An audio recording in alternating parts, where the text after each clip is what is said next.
हर हर महादेव। देखिए, बहुत दिन के बाद आप रूबरू हो रहे हैं। ऐसे तो बहुत सारे वीडियोस वगैरह बीच बीच में डालते रहते हैं। आज हम इस वीडियो में बात करेंगे मुख्यतः शिमला समझौता के बारे में, या बहुत लोगों के द्वारा यह मीडिया में जो है चर्चा का विषय बना हुआ था कि वह इंदिरा गांधी थी जिन्होंने 1971 के युद्ध में जो है पाकिस्तान को धूल चटाया, या फिर कह सकते हो कि उसे पराजित किया। यह बात कुछ हद तक जो है अतिशयोक्तिपूर्ण लगता है, लेकिन फिर भी जो नेतृत्व में होते हैं, जो सत्ता में होते हैं, जो सरकार में होते हैं, जिनके हाथों में शासन की बागडोर होती है, उनकी प्रशंसा की भी जानी चाहिए और होती भी है, इसमें कोई दो राय नहीं है। लेकिन इस बात को नहीं भूलना चाहिए कि इंदिरा गांधी प्रधानमंत्री थी और जमीन पर जो युद्ध लड़ते हैं, जो बॉर्डर्स पे दुश्मनों का सामना करते हैं, वह इस देश के वीर जवान होते हैं। तो किसी भी युद्ध में निर्णायक जो है निर्णय यह सही है कि प्रधानमंत्री या देश का नेतृत्व लेता है, जो सत्ता या सरकार में होते हैं वो लेते हैं। लेकिन कहीं ना कहीं इनके साथ साथ हमें देश के जवानों की भी जितनी भी प्रशंसा की जाए वो कम है, जिनके बलबूते जो है 1971 का युद्ध यह भारत जीत पाया और पाकिस्तान कई खंडों में जो है बटा या फिर उसे तोड़ पाने में भारत सक्षम सिद्ध हुआ। लेकिन कई बार कई सारे ऐसे सेना के जवानों के द्वारा या फिर कई सारे ऐसे लेखकों के द्वारा कुछ चीजें जो बाहर निकल कर आती हैं वो आपको सोचने पर विवश कर देगा। पहला, कई सारे ऐसे एनालिस्ट, पॉलिटिकल एनालिस्ट या स्कॉलर्स के द्वारा, रिसर्चर्स के द्वारा जब वो इस चीज पे जो है गहन रिसर्च करते हैं, अध्ययन करते हैं, तो वो पाते हैं कि जो लड़ाई भारत ने जो है युद्ध के मैदान में जीत लिया, वह लड़ाई जो है टेबल पर हम हार गए। टेबल इन द सेंस, जब शिमला समझौता हो रहा था या इसके बाद जब जुल्फिकार अली भुट्टो और इंदिरा गांधी के बीच में जो समझौता हुआ, कई लोग यह भी कहते हैं वर्तमान सरकार से जो है तुलना करते हुए, जैसे अभी ऑपरेशन सिंदूर जो हुआ, तो कई लोग कहते हैं कि चुनाव जीतना अलग बात है, युद्ध जीतना अलग बात है, मोदी जी की आलोचना करते हुए। लेकिन जिस प्रकार के, जिस स्केल पे अभी आतंकियों ने भारत के ऊपर जो है हमला किया, धर्म पूछ कर मारा, तो मोदी जी का या वर्तमान देश के जवानों का जो टारगेट था कि हम आतंकी ठिकानों को जो है निस्तानाबूद कर देंगे, उसे नष्ट कर देंगे, खत्म कर देंगे, और वह भारत के जवानों ने और भारत के नेतृत्व और सरकारों ने जो है वो कर पाने में सक्षम सिद्ध हुए। अनगिनत ऐसे जो है आतंकी ठिकानों को जो है प्रिसाइजली टारगेट करके उन्हें ठोका गया है। तो भारत के जवान या भारत की सरकार अभी भी ऑपरेशन सिंदूर में भी कामयाबी हासिल किए है, इसमें दो राय नहीं है। खैर, अपने अपने विचारकों की अपने अपने विचार होते हैं, और एक बात तो आपको मानना होगा, मानो या ना मानो, कि हर एक लोग किसी न किसी पॉलिटिकल आइडियोलॉजी और पॉलिटिकल जो है विचारधाराओं से जो है प्रभावित होते हैं, वो टेंडेड होते हैं, इंक्लाइंड होते हैं उसके प्रति। इसमें कोई बड़ी चीज नहीं है कि कई बार जो है हम एक जो है प्रधानमंत्री की तुलना दूसरे प्रधानमंत्री से करते हैं, लेकिन यह बात नहीं भूलना चाहिए कि उस समय भारत के ऊपर बांग्लादेशी रिफ्यूजीज का क्राइसिस था, ठीक है। दूसरा कि पूरा का पूरा पाकिस्तान का जो देखोगे रवैया, जो 1971 या 70 के समय था, या 65 के समय भी आप मान लो, 48 के समय मान लो, वो दो देशों के बीच में युद्ध का मामला था। और अभी का जो समय है, एक प्रकार से कह सकते हो, ये जो पहलगाम में टेररिस्ट अटैक हुए, ये एक आतंकवादी घटना है। तो दोनों में बहुत अंतर है, इस बात को आपको जो है समझना होगा। लेकिन खैर, सभी को बोलने की स्वतंत्रता है, सभी अपनी बातें रख सकते हैं। तुलनात्मक तो होते रहता है, मतलब एक प्रधानमंत्री की तुलना जो है दूसरे प्रधानमंत्री से ये होती रहती है, इसमें कोई बड़ी चीज नहीं है, और होना भी चाहिए, ठीक है। तभी तो पता चले कि किस में जो है सही मायनों में 56 इंच का सीना है, कि वो सिर्फ और सिर्फ जो है कह सकते हो कि दिखावे के लिए है। खैर, जो भी हो, अभी की वर्तमान सरकार, अभी का नेतृत्व, अभी नरेंद्र मोदी का जो कह सकते हो कि शासनकाल जो है बहुत अच्छा शासनकाल है, स्वर्णिम शासनकाल है। और हमें लगता है कि नरेंद्र मोदी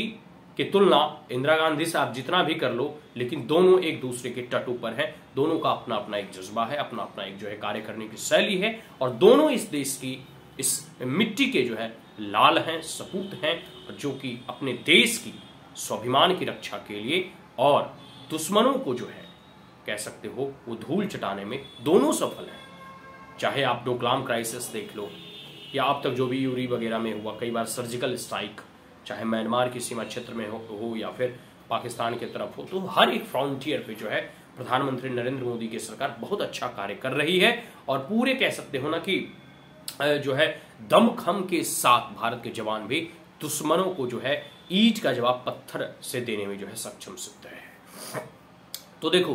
तो हम बात करते हैं 1971 में शिमला समझौता के समय, तो किस प्रकार से जो युद्ध क्षेत्र में भारतीय जवानों ने युद्ध को जीता और कैसे हम टेबल पे हार गए। तो सबसे पहले है कि भारत के प्रधानमंत्री और उस वक्त की भारत की सरकार ने, श्रीमती इंदिरा गांधी ने कहा कि हम जो है आपके 93,000 सैनिकों को जो बंदी बनाया है उसको हम तभी छोड़ेंगे जब आप जो है जम्मू कश्मीर, जो भारत का पाकिस्तान ऑक्युपाइड जम्मू एंड कश्मीर था, वो जो है आप भारत को जो है वापस करते हैं तब। तो जुल्फिकार अली भुट्टो ने कहा कि वो तो हम वापस नहीं करेंगे, आपको यह 93,000 सैनिकों को रखना है तो रख लो। और ऐसे भी कायर सैनिकों को,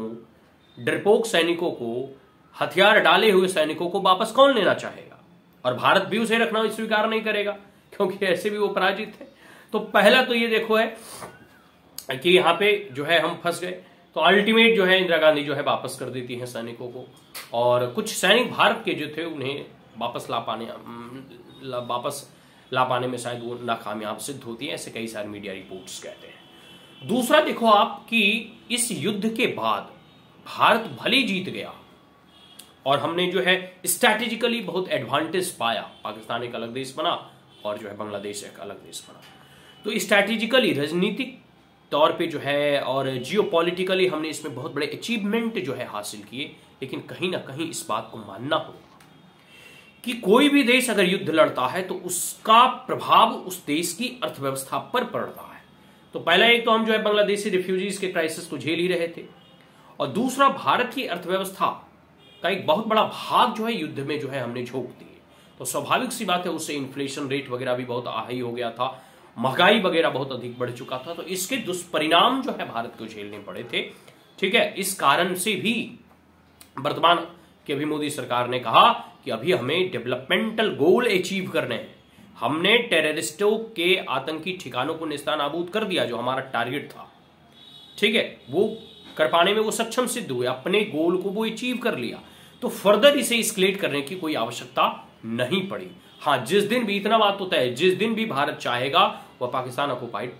जम्मू कश्मीर जो है वो भारत में मिला लेगा। भारत के पास, भारत के जवानों के पास उतनी जो है मैन पावर भी है, मसल्स पावर भी है और आर्म्स एंड एम्युनिशंस भी हैं। दिन प्रतिदिन भारत और भी आगे बढ़ते जा रहा है। दूसरी बात,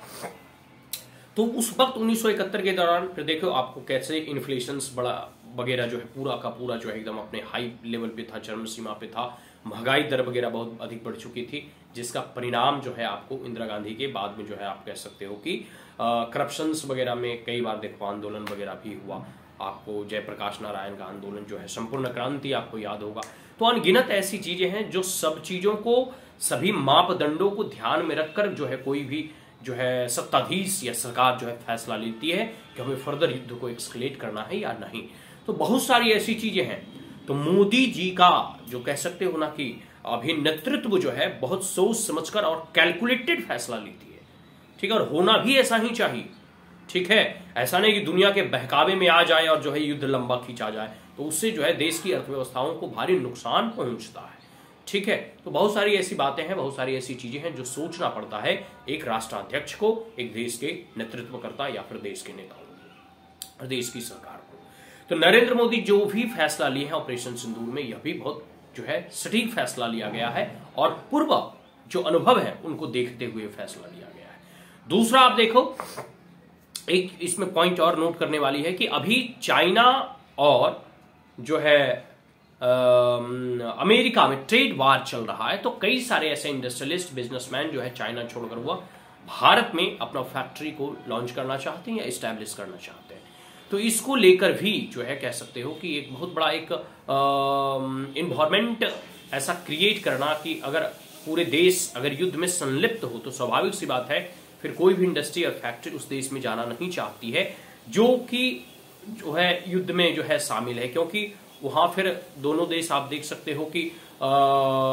अगर यह फर्दर एक्सकेलेट होता, वॉर की स्थिति और अधिक बन जाती, तो शायद ऐसा होता कि जो एक इतना बड़ा मार्केट है, इतना कंडीसिव इन्वायरमेंट जो मोदी जी के कह सकते हो अथक प्रयास के बाद जो है क्रिएट किए गए हैं, तो ये जो माहौल होना चाहिए शांतिपूर्ण, पीस एंड स्टेबिलिटी जो देश में होना चाहिए ताकि हम फॉरेन ट्रेड, फॉरेन इन्वेस्टमेंट को अट्रैक्ट कर सकें, शायद वो नहीं रहता। तो इन सब चीजों को देखते हुए जो है कह सकते हो बहुत अच्छा फैसला लिया गया। और आपको पता ही होगा तो 1971 का सीख जो है, 1971 का जो कह सकते हो कि कंक्लूजन जो है, या फिर 1971 का जो कह सकते हो कि एक प्रकार से कह सकते हो कि जो अनुभव है वो अभी हमें जो है काम आया है। और एक बात आप माने या ना माने, जम्मू कश्मीर का जो इशू है, कई लोग कह रहे थे कि ये अभी मीडिया में सर्कुलेट हो रहा था, मैंने देख रहा था सोशल मीडिया में, कि नरेंद्र मोदी बोले थे कि हम पीओके को वापस लेके रहेंगे। अमित शाह जी का भी संसद भवन में जो है बयान आया था। तो भारत जो है, आपको यह नहीं भूलना चाहिए कि भारत ने एक नए वॉर डॉक्ट्राइन, ठीक है, नई युद्ध नीति को जो है उसने एक प्रकार से कह सकते हो कि बनाया है, जिसमें ऐसा कहा गया है कि फर्दर इन मतलब फ्यूचर भविष्य में कभी भी अगर पाकिस्तान जो है पाकिस्तान की तरफ से जो है किसी भी प्रकार का अगर टेररिज्म की कोई एक्टिविटीज होती है भारत की भूमि पर, या भारत के लोगों की, भारत की संप्रभुता पर, या भारत को किसी भी प्रकार से आतंकी गतिविधियों के माध्यम से अगर नुकसान पहुंचाया जाता है, तो वो एक एक्ट ऑफ वॉर माना जाएगा, ठीक है, मतलब वो भारत की संप्रभुता पर हमला माना जाएगा। तो स्वाभाविक सी बात है, यह वॉर डॉक्ट्राइन जब बदले हैं, तो इसके आने वाले समय में अगर पाकिस्तान किसी भी प्रकार की ऐसे अनलॉफुल एक्टिविटीज में अगर इन्वॉल्व रहता है, ऐसे कोई टेररिस्ट एक्टिविटीज में इन्वॉल्व रहता है, ये बात आप मानो या ना मानो, पाकिस्तान वह कुत्ते की पूंछ है जो इतनी आसानी से सीधा होने वाला नहीं है। तो इस बार, अगली बार आप देखना नरेंद्र मोदी की सरकार उसे और जो है अच्छी सबक सिखाएंगे। और अगर अमित शाह जी कह रहे हैं कि वो पाकिस्तान या पीओके के लिए जो है कह सकते हो कि पूरा का पूरा जो पाकिस्तान ऑक्युपाइड जम्मू एंड कश्मीर है उसके लिए वो जान दे देंगे, और ये संसद भवन के पटल पे कहा गया है, तो कहीं ना कहीं यह जो है आने वाले समय में आप देखिएगा भारत सरकार का स्टैंड पूरा क्लियर है, इनका मोटिव क्लियर है, इनका एजेंडा क्लियर है, और ये पूरे के पूरे पाकिस्तान ऑक्युपाइड जम्मू एंड कश्मीर एक ना एक दिन ये भारत में मिला लेंगे। और हम भी यह चाहते हैं, कि जो भारत का मानचित्र बचपन में हमें पढ़ाया गया, जो भारत का मानचित्र बचपन में हमें जो दिखाया गया, जो भारत के मानचित्र बचपन में हमें जो है बतलाए गए, वो सारे के सारे मानचित्र सही मायनों में इस भारत के भूभाग का अभिन्न हिस्सा होना चाहिए। और आज नहीं तो कल भारत की सरकार उसे जरूर लेकर जो है हासिल एक प्रकार से कैसे कह सकते हो करेगी, और करना भी चाहिए। और तमाम भारत की जनता जो है नरेंद्र मोदी के नेतृत्व के साथ अभी खड़ी है, उन्हें सपोर्ट कर रही है, और हमेशा आशा के साथ कई दिन से सोच रहे थे कि मतलब इस पे वीडियो बनाई जानी चाहिए। फिर मैंने कई सारे आलोचकों की जब आलोचना को सुना तो मुझे लगा कि नहीं, इस मुद्दे पर तो बात की ही जानी चाहिए, ठीक है, कि नरेंद्र मोदी ने क्यों आखिर इस जो है अपने टारगेट्स को, या फिर ऑपरेशन सिंदूर जो है वो फुलफिल करने के बाद जो है कह सकते हो अब मोर और लेस जो है युद्ध समाप्त हो चुका है, और नए सिद्धांत के साथ जो है एक एक्ट ऑफ वॉर या फिर नई डॉक्ट्राइन वॉर का प्रधानमंत्री नरेंद्र मोदी ने इजाद किया है, या मोदी की सरकार ने इजाद किया है। तो आने वाले समय में आप देखिए कैसे भारत की सरकार जो है पूरे दमखम के साथ पाकिस्तान के द्वारा किए गए कोई भी अनुचित या गलत एक्टिविटीज को रिटेलिएट करने में सक्षम है, और बिना झिझक के वो दुश्मनों का जो है ईंट का जवाब पत्थर से देने में जो है कह सकते हो कि सफलता अर्जित किए भी हैं, और आगे भी देंगे, चाहे वो सर्जिकल स्ट्राइक के रूप में हो, एयर स्ट्राइक के रूप में हो, या ऑपरेशन सिंदूर के रूप में हो, ठीक है। तो अभी आने वाले देखिए बहुत सारे अभी जियोपॉलिटिकल नेक्सस वगैरह को भी तोड़ना है, ठीक है, उसके बाद हम समझ पाएंगे। जैसे इसमें एक और जियोपॉलिटिक्स सकता है कि कहीं ना कहीं अमेरिका हो या वेस्टर्न या फिर यूरोपियन नेशन हो, पाकिस्तान का जब क्रिएशन हुआ था तो कई लोगों ने यह भी कहा था कि भारत और पाकिस्तान का विभाजन जो है अंग्रेज जानबूझकर किया ताकि भारत तो इंडिपेंडेंट हो जाएगा, लेकिन पाकिस्तान में जो है ब्रिटेन की या यूरोपियन नेशन या यूनाइटेड स्टेट की पकड़ बनी रहेगी। वह एक प्रकार का जो है कह सकते हो एक्सटेंडेड टेरिटरी या एक्सटेंडेड कॉलोनियल टेरिटरी ऑफ कह सकते हैं यूनाइटेड स्टेट ऑफ अमेरिका है, या फिर ब्रिटेन का एक्सटेंडेड कॉलोनियल अभी भी कॉलोनी के तौर पे जो है पाकिस्तान है। क्योंकि आप देखो कहीं ना कहीं चाहे IMF का बेल आउट पैकेज हो या फिर अमेरिका का जो है पाकिस्तान का मदद करना हो, ठीक है, ये सब इस बात को दर्शाता है कि अगर कहीं वैश्विक युद्ध की जो है स्थिति उत्पन्न हुई तो कहीं ना कहीं जो है so called United state of America जो है आज भी पाकिस्तान का ही सपोर्ट करेगा, जैसे 1965 के युद्ध में किया था। खैर, यह एक बहुत सारी ऐसी चीज़ें हैं, बहुत सारे एंगल से जो है चीज़ों को देखा जाता है। आने वाले समय में हम बहुत सारी चीज़ों के बारे में और भी बात करेंगे। आज के लिए इतना ही। कैसा लगा यह हमारा जो है विश्लेषण? आपको अगर अच्छा लगा हो तो आप हमारे चैनल को लाइक, शेयर और सब्सक्राइब कर सकते हैं। Also press the bell icon. जय हिंद, हर हर महादेव, जय जवान, जय किसान, जय विज्ञान।